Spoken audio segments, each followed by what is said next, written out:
All right, how are we doing now? I think we got it.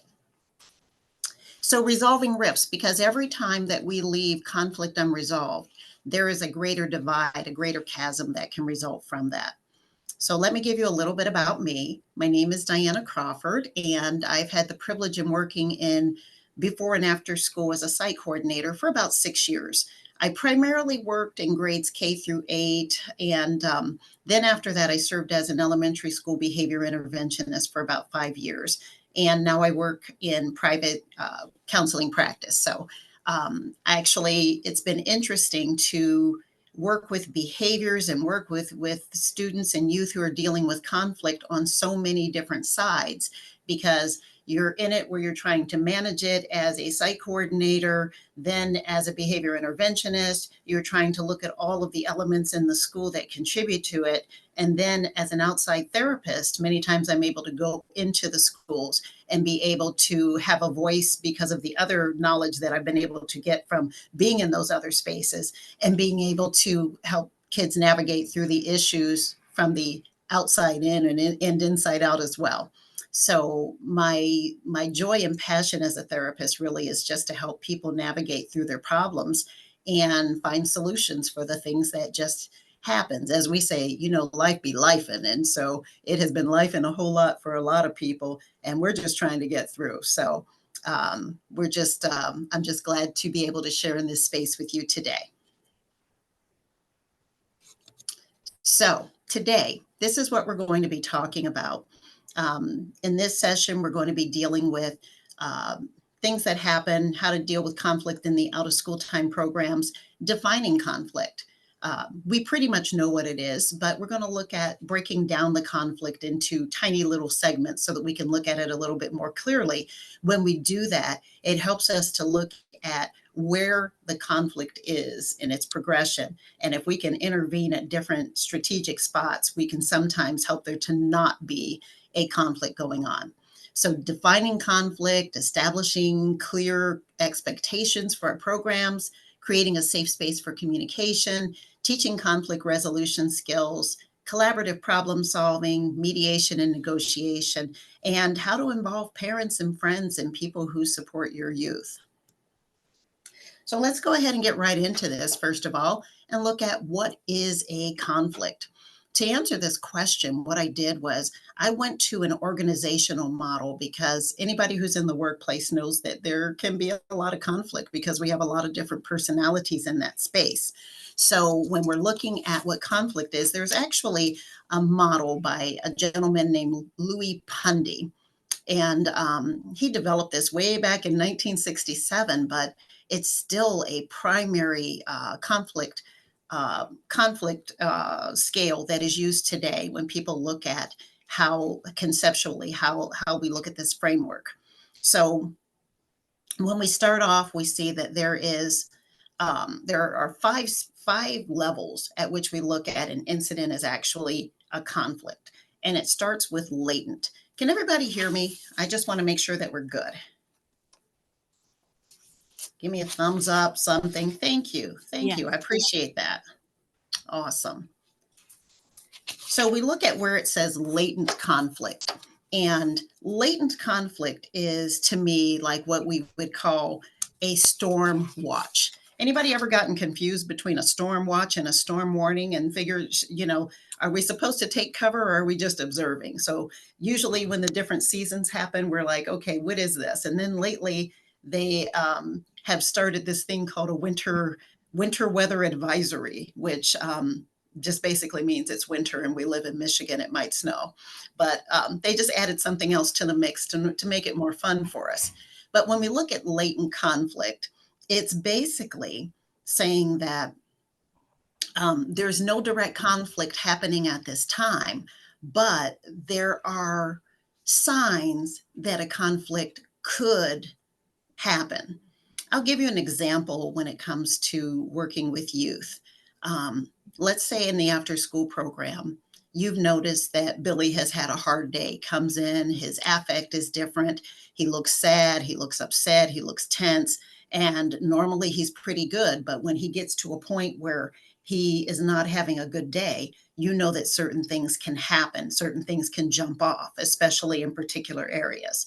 So it's latent. We don't see any signs of it, except for we see that there's a possibility of it because we're observing his affect.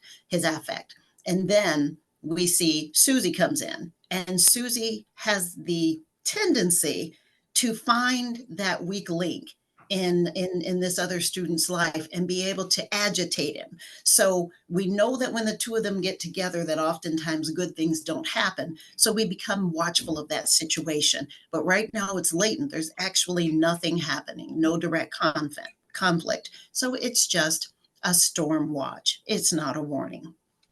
So then we get to perceived conflict. Perceived conflict is more when perceived conflict is when there's a misunderstanding or possible that it could be a misunderstanding or there can be opposition. Something happens that kind of ignites it so both people know that there's something that's there, that they're irritating each other, but nothing has actually jumped off, but we're aware that the conditions now exist. So then we have a choice of what we're going to do with this. Felt conflict is where we actually take it to where the parties are engaging and they're feeling anger and tension with each other. So it's gone beyond that latency and now we're feeling it.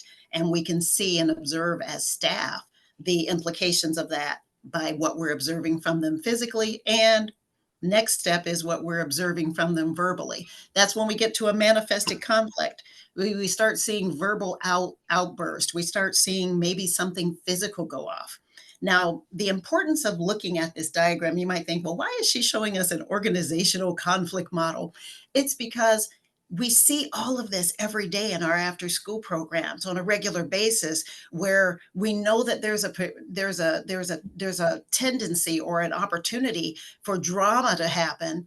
But if we catch it at these states where it hasn't quite happened, we can get to conflict resolution before we have to do a full-scale de-escalation of a fight or an argument, have to call in parents, have to talk with administrators and make it a big deal.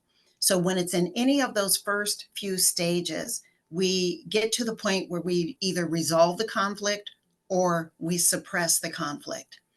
I'll tell you right now, the best thing that we could do is resolve the conflict. If we can resolve it, we can get the students regulated again and they can be happy in the same space. But sometimes we don't have the ability to resolve it. All we can do is suppress it, which means go to your neutral corners, stay out of each other's space, try not to agitate each other, and let's all have a good day. From your own personal experience, I want you to think about a time when maybe you had a coworker that was really difficult for you to work with. So, first of all, what causes the conflict to occur? One of the biggest things is competition over resources. And in the after school program, that could be as simple as maybe we don't have enough balls for everybody to play with. Maybe we don't have enough jump ropes.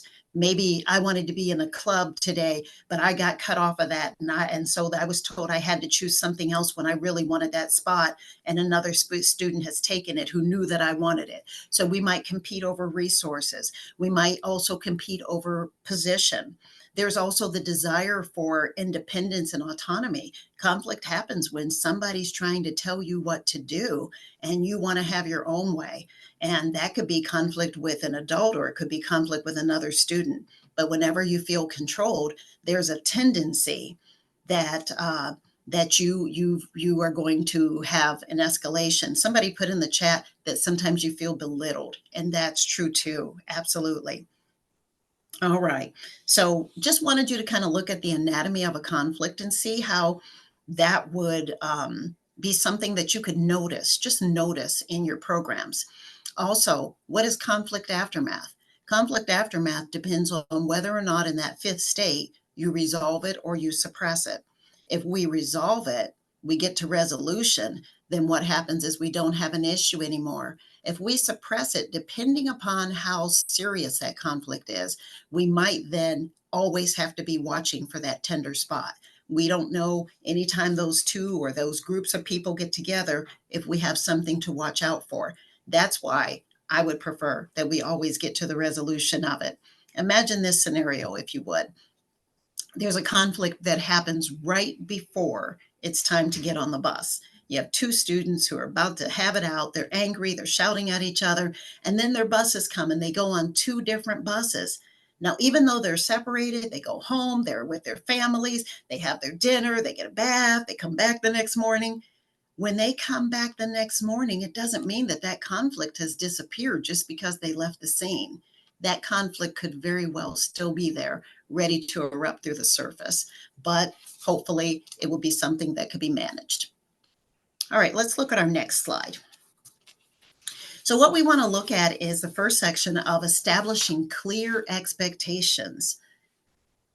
This is the why and the how. Some benefits of setting expectations could be that it increases positive behavior, it fosters trust, promotes mutual respect, promotes independence, reduces anxiety. Go ahead and throw in the chat if you have some that aren't on this list. Tell me what the reason why you believe expectations should be clear. It encourages self-monitoring, it provides security, increases emotional safety, and it increases physical safety. If we know what our parameters are, if we know what our boundaries are, if you will, then we are more likely to actually follow those boundaries, and it provides consistency. Now, one of the things about boundaries is there are some people who believe that kids don't really need boundaries. Yes, it provides structure. Thank you. So there are some people who believe that students really don't require boundaries, that we want them to be free and that being boundaryless is freedom. But the reality is that having boundaries is your safety.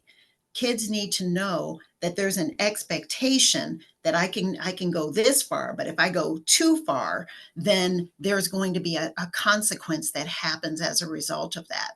And that's important to know. Somebody said that, oh, they're going so fast, provides structure, decreases the need for intervention. Oh, that's such a good one. Because if we already know the expectation, then we don't have to intervene. The question I have is, how do you implement those expectations? All right, we're going to look at an example of this on the next slide. Actually, on the next slide. Expectations should be, when you're putting together your expectations, you want to be clear. And then sometimes you have to explore for meaning, because what you say, yes, structure and stability. Thank you, Michelle. Structure and stability. When you explore for meaning, what you're making sure of is that we both understand that when we say this word, it means the same thing to each of us. And we've all been in that staff meeting where we kind of dissected a word. And, I remember the first time I was ever in a meeting where we talked about the word equity. And I thought, well, why are we defining equity? We could all look in the dictionary and figure out what equity means. And we all know that. We work in the education field. But by the time we got into breaking that word apart and looking at what it meant to each of us, yes, equity versus equality, big difference. By the time we broke that down, we were able to see that we didn't all come with the same definition of that word. And when we came to a clear definition of what it should look like in our space, it changed the way that we would approach different situations, because now we had a shared meaning. Expectation should be a reflection of the desired core values and cultural climate of your program. Whatever you expect is what your program will produce. There is a saying, and I can't credit who said it first, that every system produces exactly what it was designed to produce. So if it produces a toxic environment, then the design is toxic, or the implementation is toxic. You can say, these are our values as an organization, but if you don't have people in place who honor the values, then that's not the value that actually gets reflected in the daily running of the program. Developmentally appropriate. When we write expectations, it should be in language that our students understand. We don't want to talk over their head. And I'm a big vocabulary person, and I love new words, and I love teaching kids new words. But it's important that when we do that, we do it in a respectful way that checks for understanding. Make sure that you know what this word means when we say it, and that we all share in the knowledge of that meaning. So developmentally appropriate and primarily student led. We say our students should have a voice in our programming, but that includes being a part of what the expectations for what their daily program should look like. Many times in the after school space, we tell students, hey, this is your space. We want you to be able to say what you want. What kind of clubs do you want? What type of activities would you like to do? What type of field trips do you think we should go on? Well, it should also be important that in the space where we're looking at how the program should be run, what the expectations are, they should get a voice in that too. If they have a voice, then they can take ownership of what that program is. Your expectations should be specific to the environment. For example, yes, student meetings are awesome to do that. And I love that you're creating essential agreements during the time that you have together. That's beautiful. Um, they should be specific to the environment, because what you can do in the cafeteria is different than what you could do in the playground or what you could do in the hallway. So, as tiring as it is, it's important to have expectations for every single part of your program so that students know and not have to assume this is what you want in this space.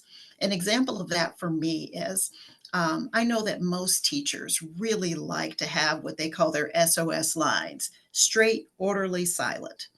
And that is something that, from my point of view, is very irksome because people don't walk around every day in straight lines. So I'm the anti straight line person. However, the expectation is that when you're in the school environment, for many of these students, and especially when they're younger than middle school, that you are going to walk down the hallway in straight, orderly, silent lines. So I respect the environment's expectation, and I won't go against it. But I will also add to students and say, you know what?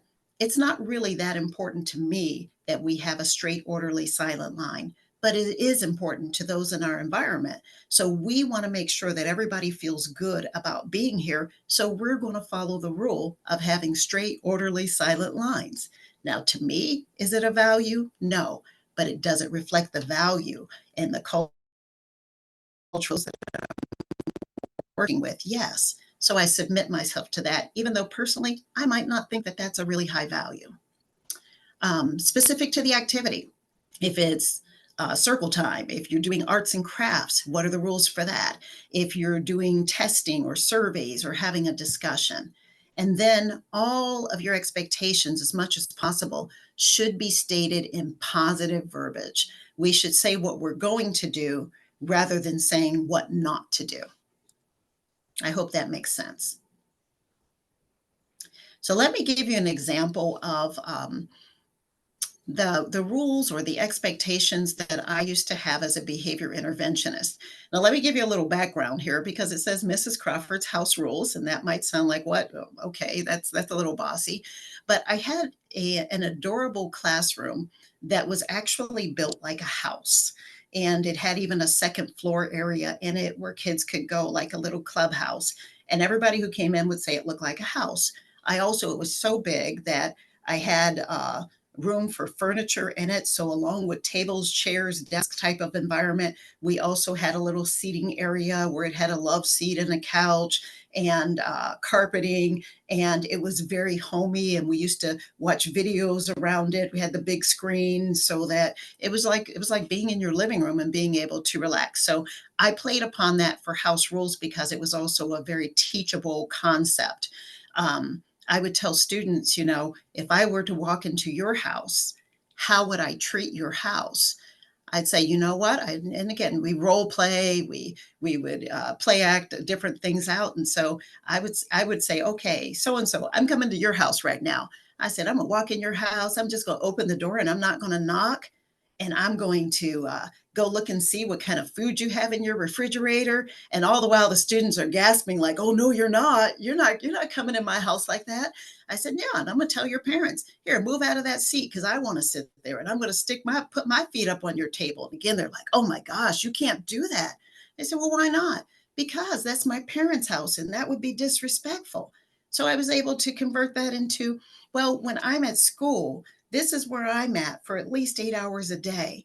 And when I'm here, I consider this like a home to me. And just as you want me to come into your house and be respectful, I would like you to come into my house, into my space and be respectful. And that was a way that they could understand it. So let's look at a few of the rules we had here. Some you might agree with, some you might disagree with, and that's okay. So I would say we use positive language, no put downs or foul language. That was number one because we had to develop respect for each other. And the first way that we develop respect is in how we speak to each other. Then the second one was we use our manners. Again, remember I said we have to define what manners is because not everybody is raised in the same home. So the home you were raised in might teach manners differently than the home that somebody else was raised in. So we would define what using our manners actually means. We say please. We say thank you. We say excuse me. We ask and get permission before touching other people's belongings. And I will tell you that was a big one to ask and get permission because a lot of students would ask as they're touching and grabbing rather than asking and waiting for an answer. They would touch it as they're asking. We say, no, you have to ask and then wait to get permission before you touch it. Another area in manners that we sometimes had to deal with, and I don't know what age group you're working with, but in the K through 5 arena, one of the biggest things that we'd have to deal with is flatulence, just flat out gas. And especially with the males feeling like, oh my gosh, I could do this is so funny when I do this. And we had to develop a culture where it's okay. It's a bodily function. Sometimes you do it. If you're able to catch it beforehand, could you please excuse yourself and take care of that and come back in? And you don't have to announce to us that this is what you were out doing. You just handle your business. And so we had to develop a response because at first it would disrupt the entire atmosphere with all the giggles and the grossness of all the situation. So those are things that you might want to address in your rules. We raise our hands if we need something, being explicit about that. I'm sure that many of you have some of the same rules here. I was very specific on we keep our restroom clean. Now, these are student-led ideas that come in here because when I ask them, what does keeping our restroom clean mean to you? It was we flush the toilet because it's really gross to walk into a bathroom where somebody has not flushed the toilet. We clean, which means if you miss, you clean that up because it's nobody else's job to clean up after you because those are the emissions from your body and you're responsible for them. You put litter in the trash can. We wash our hands with soap and water. Big deal because the fingertip rinse was not going to cut it for us. We needed clean hands if we're all going to be in this environment. I take care of myself and I let others take care of themselves. That's really important. Let's say, for example, you're lining up to change locations. You'll have some students, you say, okay, everybody, 1, 2, 3, let's line up. They're lining up and somebody's not paying attention and somebody's not in line. So then they become your helper by screaming out, Joe, get in line. You're like, you know what? I really don't need your help. I want you to take care of you, and I will expect Joe to take care of himself. So that relieves students of the responsibility to have to blurt out, to have to correct other people because they're only responsible for what they do. And that helps me quite a bit. I use calming activities if I need to. Now, notice that some of these are written in the we, and some of them are written in the I, because there are certain things that other people can't do for you. You have to do for yourself. And I use calming activities if I need to. That means at any time you feel escalated or you're feeling a little bit off or your emotions are you're just not, they're not quite on point. You can go to a calming space and you can take care of that. And we'll talk about calming spaces a little bit more later.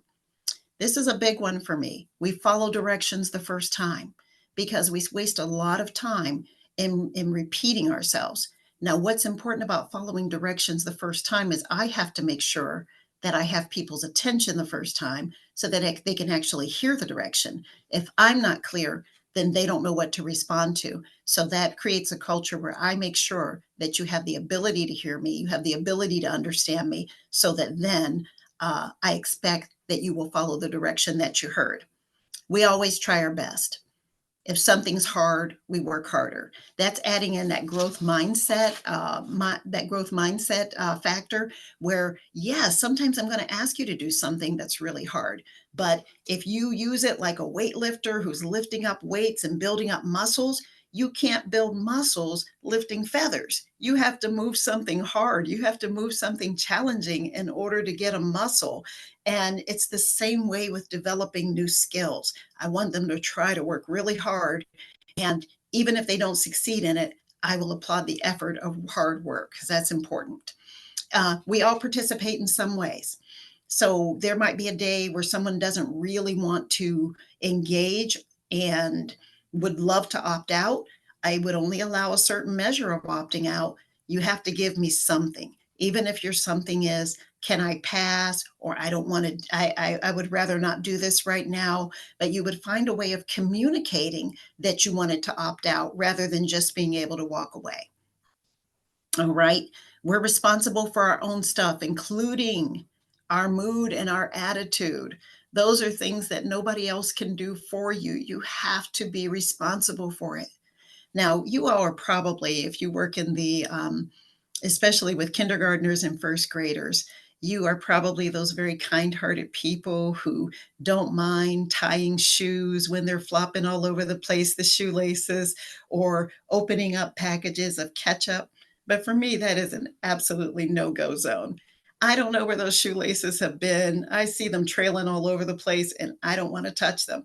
So I'll say you have to figure out a way to get that shoelace so that they're safe on your own. So you're going to either you're going to learn how to tie them, you're going to tuck them, or you will find somebody who is willing to do that. But Mrs. Crawford does not deal with your shoelaces. That's a boundary for me. I also don't open up your packages of ketchup because I've watched you chewing it in your mouth trying to open it and it's all slobbered on. So as a general rule, those are no deals for me.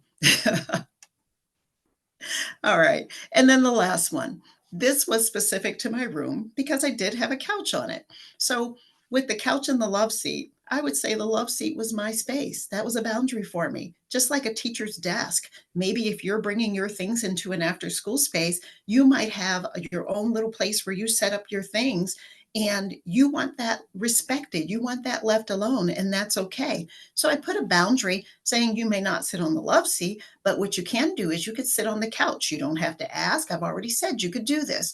But the caveat is no food, drinks, markers, pencils, or pens are allowed. Why did I say each one of those specifically? Because if I said no pencils allowed, if somebody brought a pen, then they'd say, but it's not a pencil.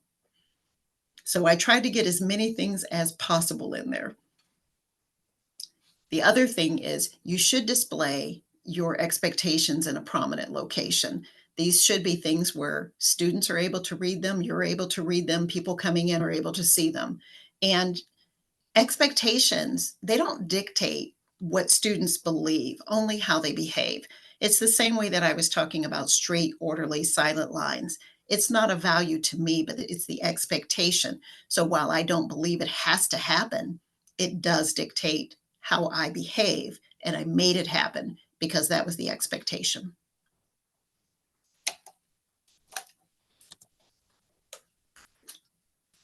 All right, drop in the chat for me some of the things that you expect, and I'll try to read as many of these as I can. What are some of the expectations that you have in your after school program?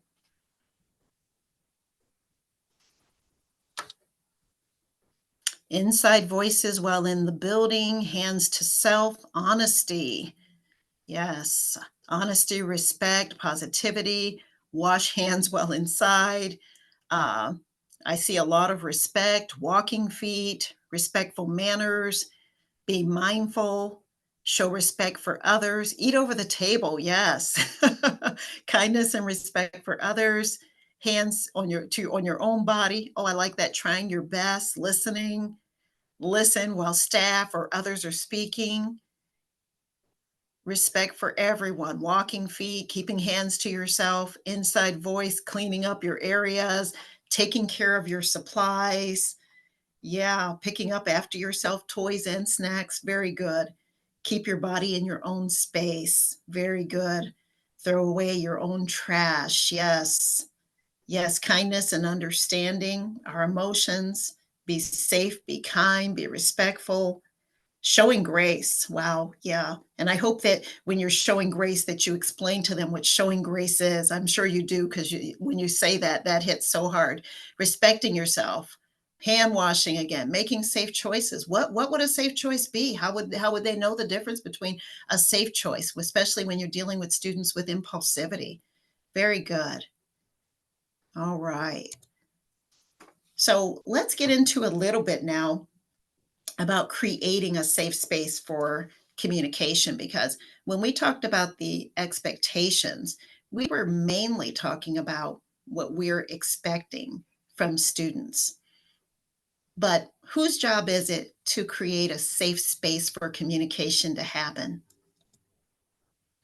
Expectations are, like I said, they're primarily what you're asking students to do in order to contribute to a safe and positive culture in the after school space. But creating a safe space for communication is your job.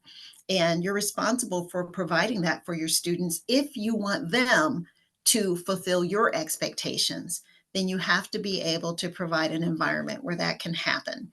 And this is really important because sometimes we want the students to do all of the work, but the students are actually watching us and they're modeling us and they're copying us. And they're watching how teachers and how after school workers, how they treat each other, how they talk about the daytime staff. They talk about how we treat our custodians, how we treat the people who are cafeteria workers, how we treat those who are coaches, and whoever is in our atmosphere. They're watching how we interact and they're modeling after us. It's like they said, more is caught than is taught. So we have to model as well as teach. So creating a safe space for communication is going to require me to, first of all, establish trust by owning my own emotions, my words, my behaviors. I have to own that. I had a situation where yeah, I would tell students frequently that nobody makes you angry. You know, I always say, he made me mad. And I'd say, well, nobody makes you angry. It's a response to something that happened that you don't like, but you choose whether or not you're going to continue to be angry or if you're going to have a bad day. That's a choice. And I remember once that a student had kind of taken me to that point where I was highly irritated because I had already de escalated a situation, so I thought, several times. And then they went out on the playground and got into a fight, and I was kind of over it in that moment. And a student could tell that I was agitated by their behavior. And he said, well, Mrs. Crawford, I thought you said that people can't make you feel a certain way. And I said, you know what? You're right. I have to own my own emotions right now. And so I used it as a teachable moment. I said, but I said, I'm really upset. I said, I am angry though. I said, so what should I do to get my emotions in check? What would be the step for me to take? And he said, well, you might try some belly breathing. Maybe that works. That's what you taught us to do. So I said, okay, will you do it with me? And so the student did. We put our hand on our belly and we did some deep belly breathing, about 5 breaths.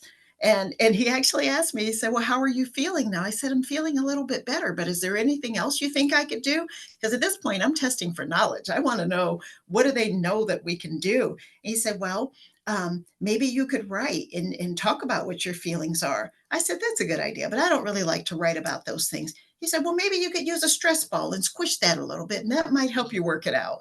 And I just thought that that was absolutely beautiful that they were able to use what we had learned to help me in a situation. But what would have happened if I had not owned my own emotions in that moment and not let them into that space and not been vulnerable enough to say, hey, you're right. I do need to do this. And sometimes adults need help with this too. Thank you for helping me get through the process. That student was beaming. And by the way, this was one of my formerly most dysregulated students. And I didn't know whether I was getting through to him with a lot of the things that I was teaching, but something shifted in his behavior when he was able to teach me and guide me through those steps. I think it helped him realize that he could actually walk through it himself in a more productive way. So also providing student spaces for students to self-regulate. That again is talking about either calming centers or a place. When I say a corner, a calming corner, I don't mean having your nose stuck in the corner. I don't think that being in isolation actually gives you an opportunity to regulate, because you feel disconnected from everything that's going on when your back has to be turned from everybody else. So I am anti-corner. If you use a corner, I would ask you to rethink that, because I don't think it's really a good practice, basically, to isolate students and make them feel like they are not worthy of being in the room with everybody else. Um, Consistently enforce our expectations and norms. The first time I have a group, what I do is I go over the norms, like that Mrs. Crawford's house rules. I go over that every single day. Then I go down to doing it maybe every few days. And then at least once or twice a week, I would check in and I go over the behaviors, usually just real quickly, but just as a reminder.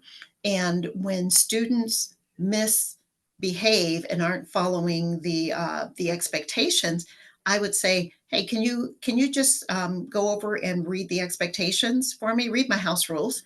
And I said, and then come back and talk to me. And they would read them, and then they would own that and say, you know what? I saw that I wasn't doing, and they would state the one. And I'd say, okay, well, how can you fix that? What can you do to keep our environment safe? Because these rules are for everyone to follow. I personally make a really big deal of my expectations because they're a really big deal. I had a group of boys. They were fourth grade boys.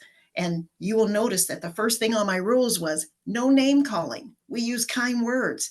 And kind words and mean words are different for everybody. But I needed to show what kind of words would bother me. So one time a student said to another one, he's like, "You're so stupid." And I gasped and went, "Oh my gosh." I said, "Why would you say that?" And he's like, "Well, I don't care. He's just stupid." And I said, "Can I speak to you out in the hallway, please?" So I took the student out in the hallway, and I explained the rules. We went over the rules, and I said, "Well," he's like, "Well, it wasn't a big deal. All I did was say that he was stupid." And I said, "Do you know how important your words are? And this is an environment where you can't do that, because everybody has to feel safe here. Even if you didn't put your hands on that student, you've made them feel emotionally unsafe. How are you going to fix that?" And at first, the student just kind of, pushed it off like it was no big deal. But I told him, I said, "No, this was part of teaching my expectation, because expectation without consequence is really just a good idea." So there was consequences for if you don't follow the house rules, there's a consequence. The first consequence is you have a meeting with me, and we talk about it, and we go through, and we reinforce the behaviors. We make sure there's clarity and there's understanding. If that behavior persists, then what we do is we would have a restorative circle where the group got to determine whether or not you could stay in that space. Now, this is not for the regular classroom, because we don't really have a choice in the regular classroom about whether or not you can stay in that space. But in an after school program, and also in behavior intervention groups, we can have a little bit more wiggle room to say that if you can't follow our guidelines, you can't be in this space. So it was a little bit easier to reinforce. And so we did end up actually with that student having a class meeting over it. And the students were absolutely amazed that they had the ability to be able to determine an outcome. Now, you're wondering, how does this fit into conflict resolution? They're resolving the conflict. They are empowered to actually be a part of solving the conflict when they get to have a say and their voices are heard. Where we ask the injured party, how did you feel when those words were said to you? Um, and tell me about how things have been for you since that was said. Did you feel safe? I try not to lead them with the questions, but just asking, how did that affect you? How did that impact you? And to give a student an opportunity to actually say, I didn't like that. That made me feel small. It made me feel like I was stupid and I'm not stupid. Those were important words. So then we said, okay, now we have to figure out what we're going to do. Well, by this time, students are really feeling their power and they're like, we should kick him out. So now I want to bring in some empathy. I said, yeah, we could kick him out. But what if one day you forget one of the rules and you don't do what's expected? What do you think you would want to have happen if you were the offender? Ooh, now I'm thinking in a totally different mindset of rather than just swift, hard judgment, I'm thinking about I could use a little grace, as one of our participants said earlier, teaching grace. I could use a little bit of grace. And so because of that, we said, okay, you can come back in, but please don't do that again. So basically, me maintaining the safe space by saying, this is the way this is going to run, and I will defend all of our students' rights to feel safe in this space. So consistently enforcing our expectations and norms, honoring your students' stories and feelings through confidentiality. What we say when we have a restorative circle is what happens in this circle stays in this circle. We have to make sure that we are defending that, with the exception of, we all know that Michigan and all the states have child protection laws, and we are mandated reporters. And if we expect that there's child abuse or neglect, we have to report that. I would take this time to say, too, just as a reminder, because I've been asked many, many times if I would file the report on behalf of another person. And if you have been confided in, or you have noticed, or you have observed certain things, you are the one who is responsible to file that report. If you've never had to file that paperwork, there's a part where you're filling out a form, and then after that, you will have a conversation with one of the state's workers who will go through line upon line all the information that you supply. And somebody who did not experience it firsthand would not know how to answer those questions. So you have to file that report. It is your responsibility. If your place of employment has other guidelines, just know that that does not supersede Michigan state law. You are still responsible for filing those reports. And then the last thing, refuse to show favoritism. Every student who's in your after school program should feel like they are your absolute favorite. For some students, this is the only space where they actually get to be somebody's favorite. And what a joy that you are able to give that to them by finding something likable, something enjoyable, something positive about that student. I will admit, I've had a few that have challenged me through the years, and those are my ones that I usually end up having long-term relationships with, even when they have graduated out of the programs. And I've seen some of them grow into adulthood, into motherhood and fatherhood, uh, and become amazing people. But I remember the days when I didn't necessarily like them a whole lot, but I made sure that I looked for ways that I could connect with them and that I could be a positive influence with them, until not only did it change them, but it changed me too. So who's my favorite? Everybody's my favorite. All right, you all have heard me talk for a while, so we're going to take a few minutes and we're going to do a breakout session. So I'm going to put a little bit of a twist on this scenario that we have here. Ashley, how many breakout rooms do we have? 10. We have 10 breakout rooms. Okay, so this scenario says you're assigned with the task of creating a calming station for your out of school time program. Your resources allot you to spend up to $300.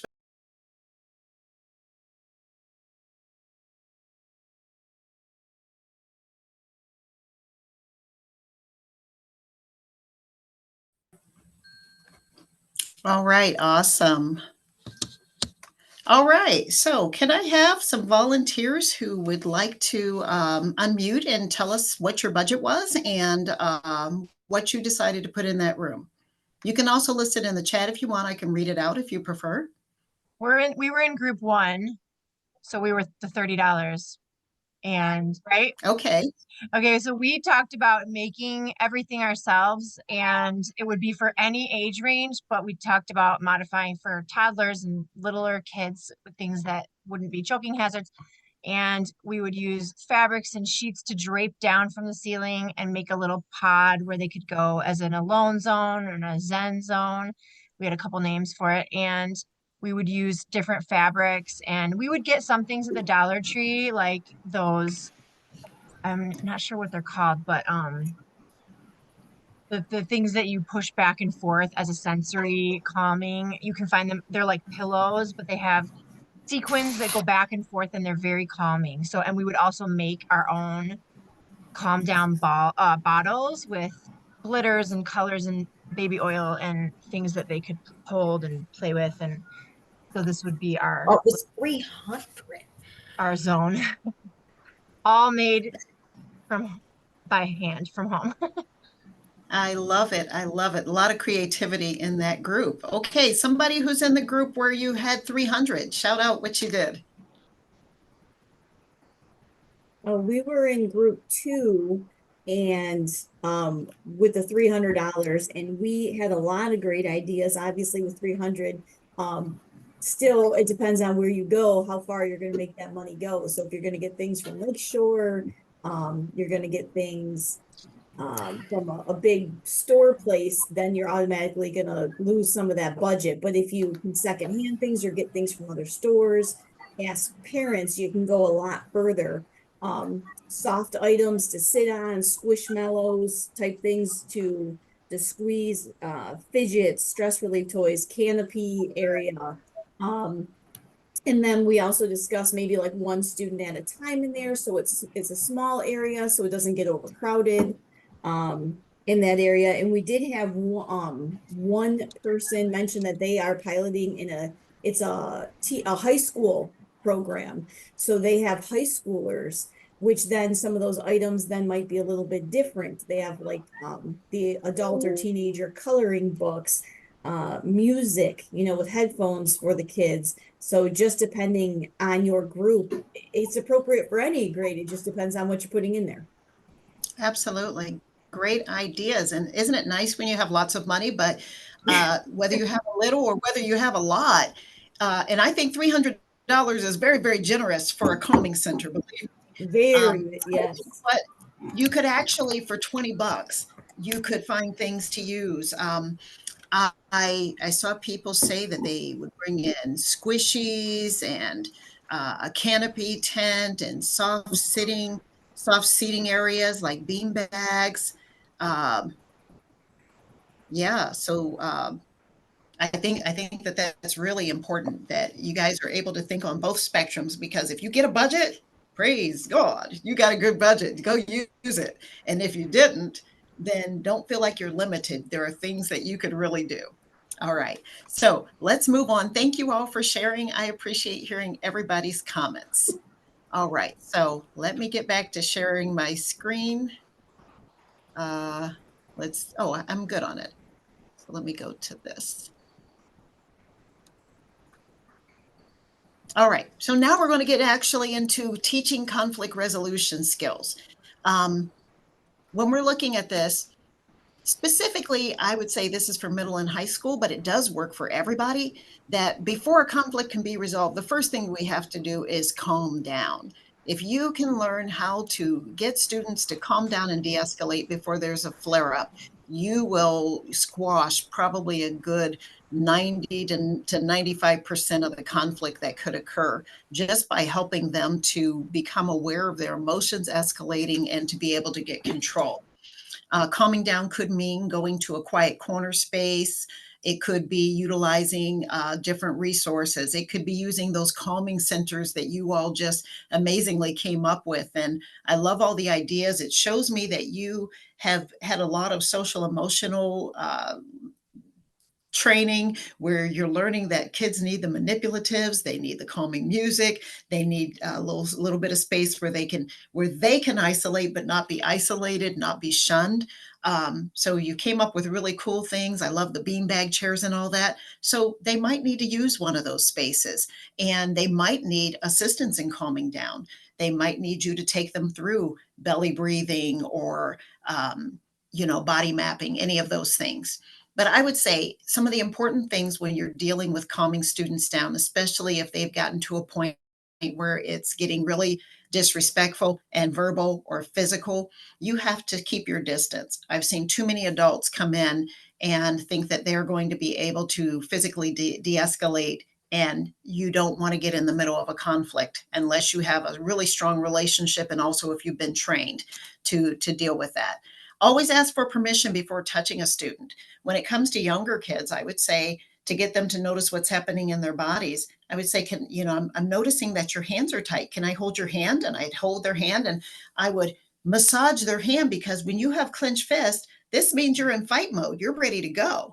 And so I would massage and let the whole body just begin to relax as I would gently rub their hands. Sometime if a student lets me hold their hand, I would take it, and with their hand, I would put it over their chest, and I go, oh my gosh, I can really feel your heart beating so fast. There's a lot going on in there. And they didn't even notice that their heart was beating fast. And I'll say, man, your skin feels so hot. What's going on? Maybe you need to take a deeper breath. Be aware of your tone, your volume, your rate of speech. All of these things are contributing as to whether the situation is going to die down or whether it can be inflamed that quickly. You have a lot of power in those situations. If a student asks you a question, answer it. Well, who are you to tell me what to do? Well, this is my job, and I have to make sure that the space is safe for everybody. Who told you to get involved? Well, this is my job, and I'm here to make sure that you and everybody else is safe too. Why do we have these stupid rules? Oh, we have rules so that we can help keep you as safe as we possibly can. I hate it here. I'm sorry to hear that. I hope we can make it better for you. Just simply giving a response without being sarcastic or belittling or challenging their right to even ask such a question.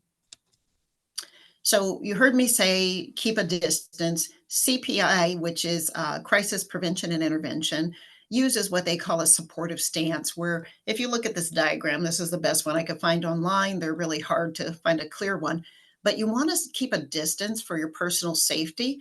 You don't want to challenge them. You want to be less threatening and respect the other person's space. When people are escalating or already escalated, they don't want you coming into their zone. You need to be respectful of that, because it will cause conflict to heighten most times rather than to de-escalate. Key actions for resolving conflict: cooling down, recognizing emotions, body mapping. And we talked a little bit about body mapping when I said, I feel your heartbeat. Now get students to understand what's going on in their bodies. What are some of the signs that you are escalating? There's rapid heartbeat. There's heat coming from your body. It's muscles being very tight. What other things do you notice with your students who get escalated? What are some things that you notice? And one of the reasons that you want to stay calm and you want to they cry. That's a big one. One of the reasons, tone of speech. Yeah. So how your tone is so important, whether you're sarcastic, whether you're calm, whether you're blaming. Kids who shut their eyes and turn away, pacing, stomping feet. Yes. Shaky hands, sometimes hyperventilating, crossing their arms, saying basically nobody can come in here, screaming, and, at the top of their lungs, nail biting. I'm sorry I'm going so fast on these. Eloping, yes, that's always a problem we don't want to happen. Frowning faces, yes, when those mouth corners get turned down and you can see that there's a lot of anxiety and sadness there. Thank you. So in crisis situations, we want to try to use something called mirror neurons.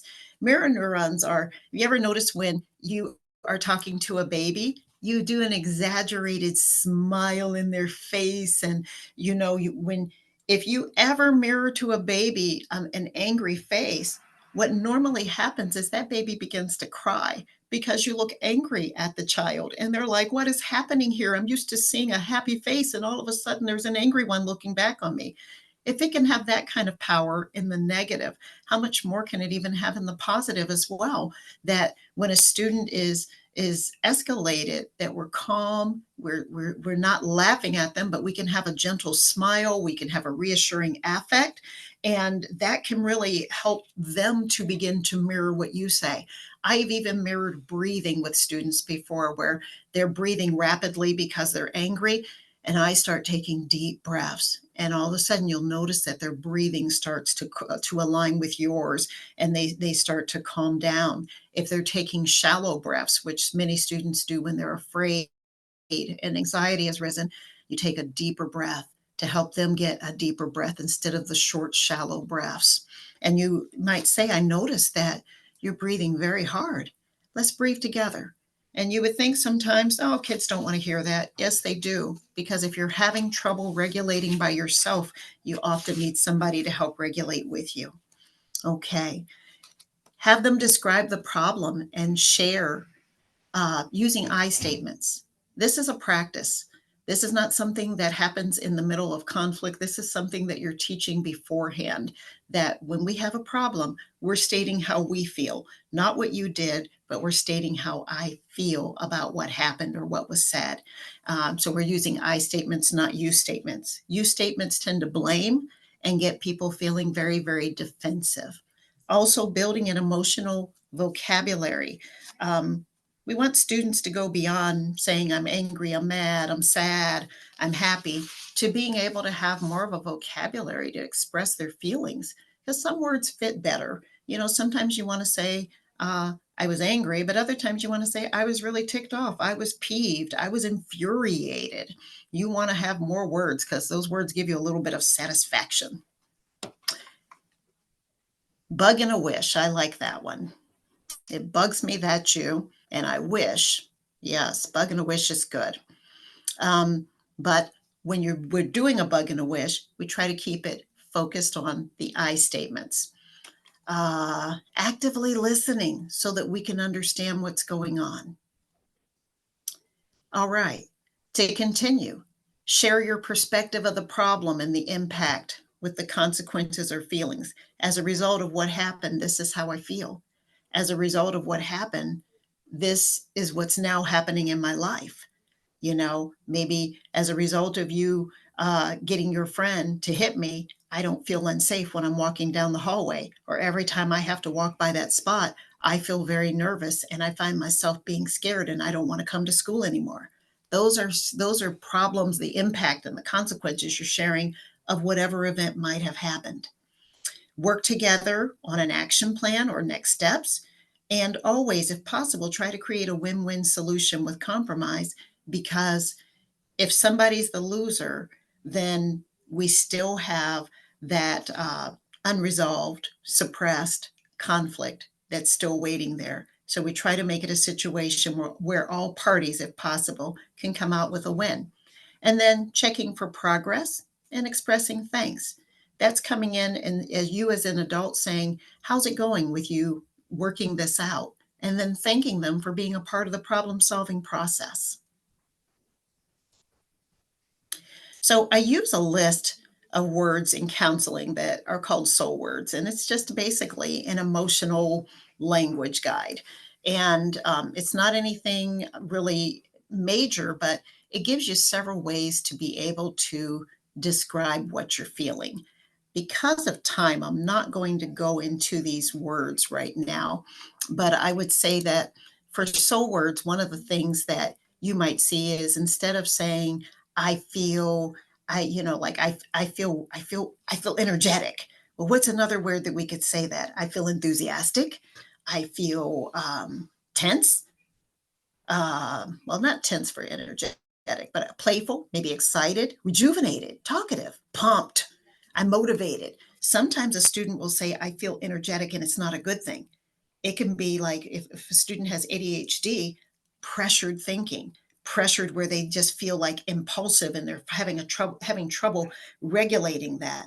So when we look at soul words, trying to get them to have a broad range of words that describe what they're feeling. They might say, I'm overwhelmed, or I'm apprehensive. I feel boxed in. I feel burdened. I did include the soul words list in your in the PowerPoint, so you can look at that, and if you find it useful, then that would be great. If you have any extra words that have not been on there that you think are good words, just please feel free to add them in also. All right, I'm sorry, I feel like I'm going really fast.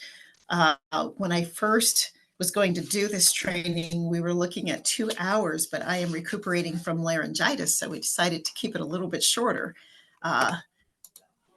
But now I'm trying to fit everything in. So let's get right now to the collaborative problem solving.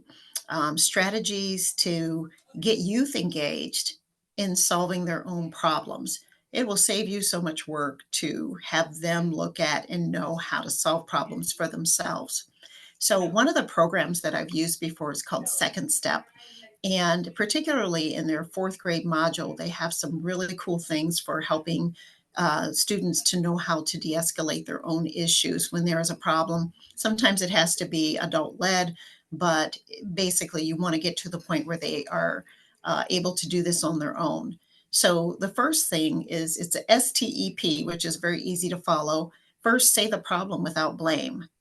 Then the students are tasked with thinking of solutions. Note that those solutions should be safe and respectful. Can't be, well, we should go beat him up or we should kick him. No, we have to be safe and respectful with the solutions that we have. Explore consequences, which if we did this, then what would be the result? What could happen if we chose this? Or what would happen if we chose that? Just to get them to begin to really think critically about cause and effect, about how they respond changes the trajectory of an outcome. And then they're responsible to pick the best solution and make a plan. Sometimes it's not possible to get to a point of picking the best solution and making a plan. You might think that all your plans that you came up with, that they're not going to work, but it at least gets them engaged in trying to solve that. So I'm going to attempt to share this screen here. Hold on. Remember, I told you I am not a Zoom professional, but we're still going to give it a try here because I'd love to play this video.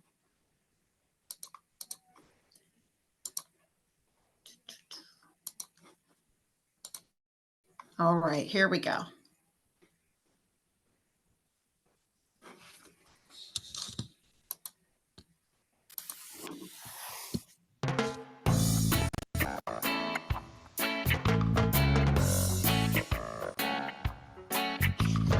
Here's a great way to remember. Keep it strong in your head, yeah. After the storm of strong emotions, here's the way to solve the problem, yeah. I said step, step. I just remember to step. Oh, child. S. You say the problem out loud now. T. Now think solutions that may work and how. Explore consequences, what would happen if. Now pick the best solution and make your plan, yeah. You got to step up to be cool, yeah. S-T-E-P. Give your power now after the storm of strong emotion. S-T-E-P. Solve the problem now. Now listen to me, all you good people. There's nothing wrong with strong emotion, but after you calm it down, you still got a problem, see? Now you gotta fix it, and you can. Oh, you step up. Let me show ya. Say you're in line and a kid come cuts in front of ya. Whoa, that make you mad, brothers and sisters. So feel it and calm it and take another look, yeah. Whoa, let me show you now. You say the problem out loud now. You both want to be first in line. No blame. Now think solutions that may work and how. Now these gotta be safe and respectful. No pushing, no shoving. See? Explore consequences, what would happen if. How will other people feel? How will you feel? Will it work? Now pick the best solution and make your plan, yeah. Choose it and act on it. You got to step up to be cool, yeah. S-T-E-P. Give your power now after the storm of strong emotion. S-T-E-P. Solve the problem now. You say the problem out loud now. Now think solutions that may work on how. Explore consequences, what would happen if. Now pick the best solution and make your plan, yeah. You got to step. I just remember to step. Oh, child, say you wanna step. You got to step. Oh yeah, step.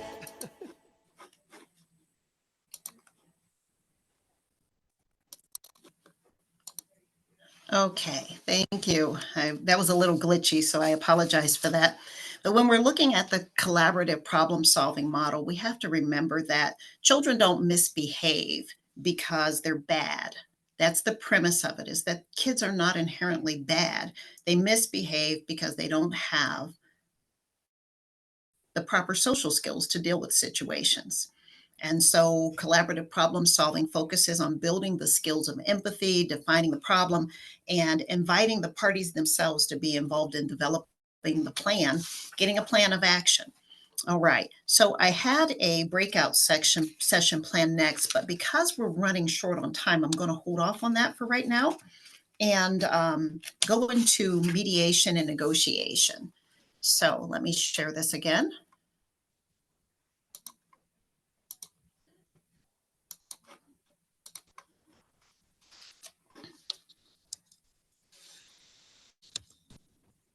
All right.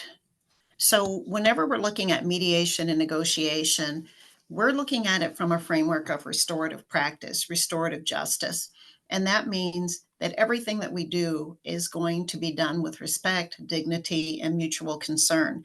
By mutual concern, we're talking about we want to look at not just the person who was the offender. We want to look at the person who was offended or hurt. We want to look at whether there were repercussions to others that we would not have even thought about that they had something at stake too. To give an example, if there's a fight in the cafeteria, that fight is not just between the two parties that fought. The repercussions aren't. There's also things that affect how the workers in the cafeteria feel, how safe they are in that. They feel in that environment. It doesn't matter whether they are safe in that environment. What matters is, do they feel safe in that environment? What about other students who were nearby who weren't involved in the conflict, but now have to continue to go back and be in that environment? We want to look at how we can nurture healthy relationships, how we can repair the harm and transform that conflict, and create just and equitable learning environments so that everybody feels seen, heard, and felt. So with mediation and negotiation, we're looking at respect. We want to hold people accountable. We want real healing to actually occur. And that can only happen when we have empathy for all parties involved. I want to just briefly say that empathy and sympathy are not the same thing. For me to feel sorry for you is not actually going to produce any change in you. It's like, okay, I'm sorry you got an owie, but empathy is, what would I want to happen if I were in that situation? If I were walking in your shoes, how would I feel? And that's kind of the framework that we want to go with. There is a continuum of restorative practice, and they start with, first of all, making affective statements, proactive class circles where you are teaching your participants social emotional language, where you're teaching them how to acknowledge and to respect other people's feelings. When we start off when we're born into this world, we're very egocentric. We cry, we scream, and it's based on whatever need that we have. A new parent is just learning what those different cries mean. But as students get older, we expect them to develop language, and we do expect them to develop skills so that they are able to communicate what's going on with them. So restorative practices can start with affective language, and then it goes to having restorative circles, restorative conversations that can happen. And then we have restorative interventions where, maybe we have an impromptu meeting where we address a situation and nip it in the bud. And then we might have a whole class circle in a restorative process if there has been an offense that affects the whole class.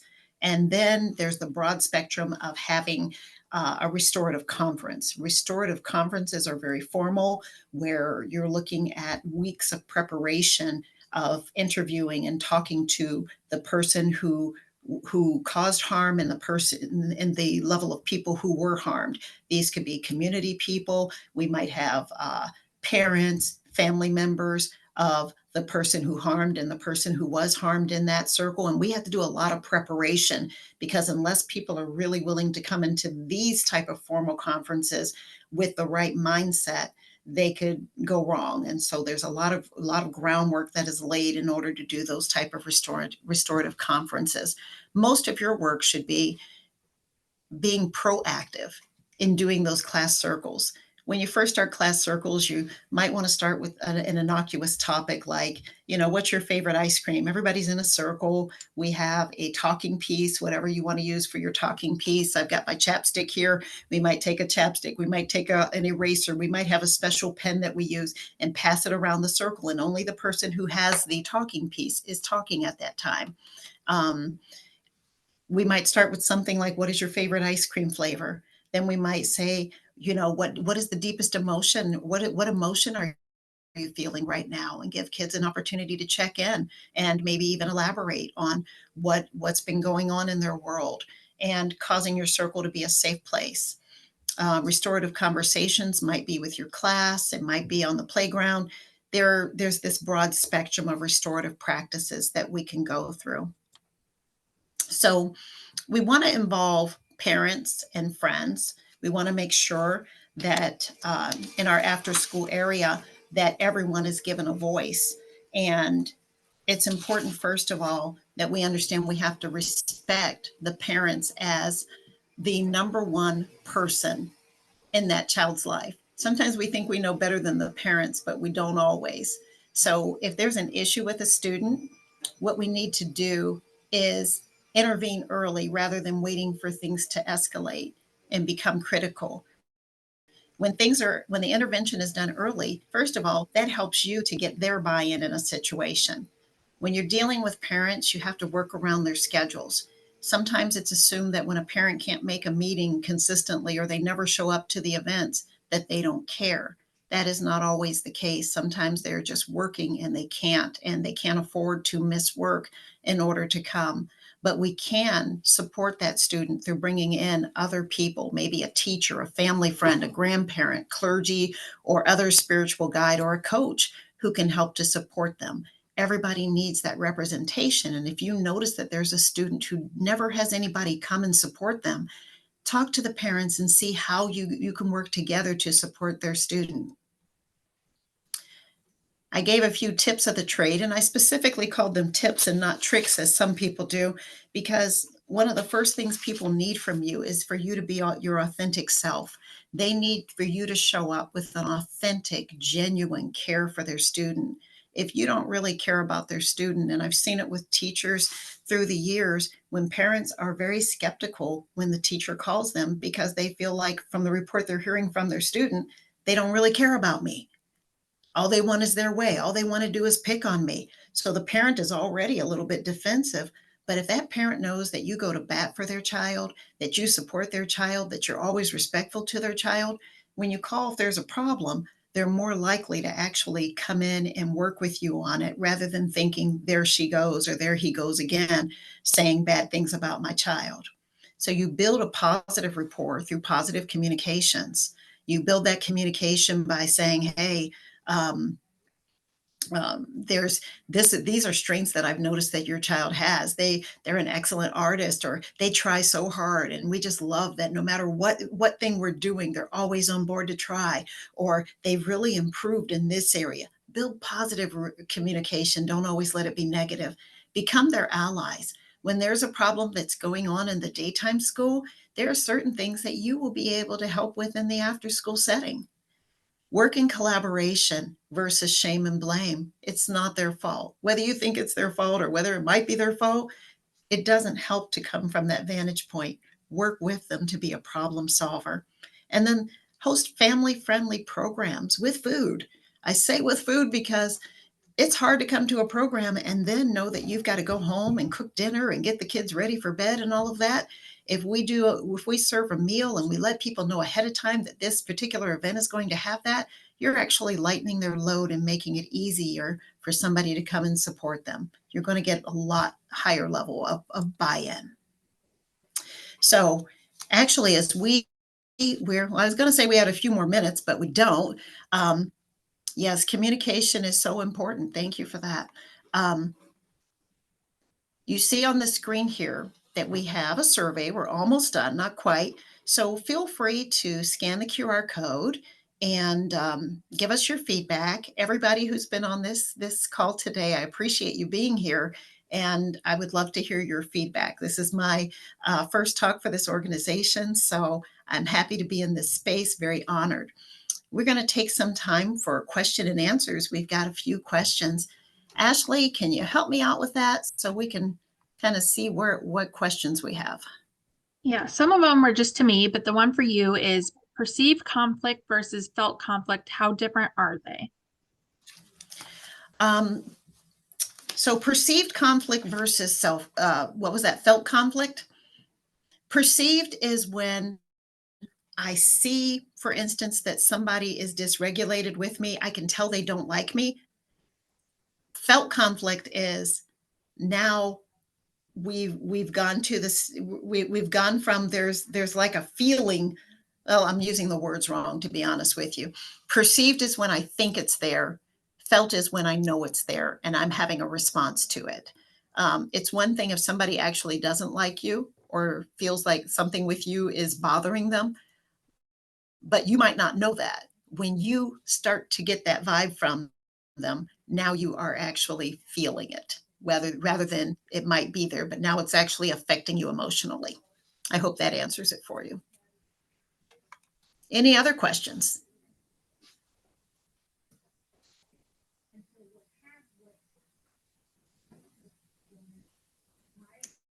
Thank you.